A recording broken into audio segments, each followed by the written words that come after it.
Bon, vous connaissez, aujourd'hui ça va parler de bouffe. La gastronomie de luxe au Congo est une version raffinée de la cuisine congolaise traditionnelle, enrichie par une présentation élégante, des produits de grande qualité, ainsi qu'une expérience haut de gamme. Elle combine tradition, abondance et prestige. Premièrement, nous allons voir les plats traditionnels revisités. Nous y retrouvons alors des mets emblématiques qui sont servis avec une touche plus sophistiquée, c'est-à-dire poulet à la moambé, avec une présentation soignée et des ingrédients premium. Le liboké, c'est du poisson ou de la viande cuite en papillote, parfois avec des produits rares. Du pondu accompagné de viande noble, gibier ou poisson rare du fleuve Congo.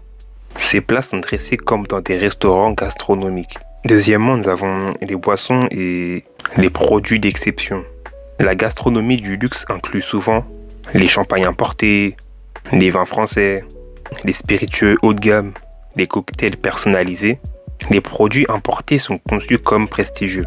Troisièmement, nous avons les grands événements, c'est-à-dire les mariages VIP, les anniversaires somptueux, les soirées d'affaires, etc. À Kinshasa, la gastronomie de luxe s'exprime surtout lors des grandes réceptions, où l'abondance est un signe de réussite sociale.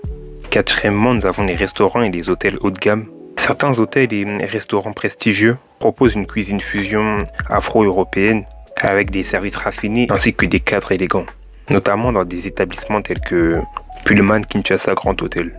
Cinquièmement, le luxe comme mise en scène. Au Congo, la gastronomie de luxe n'est pas seulement dans l'assiette. Il y a alors de la décoration spectaculaire, du service protocolaire, les tenues élégantes des invités, la mise en valeur sur les réseaux sociaux. En gros, la gastronomie de luxe au Congo, c'est la richesse des saveurs locales, l'abondance ainsi que la générosité, une présentation moderne et élégante, et pour finir, une forte dimension sociale et festive.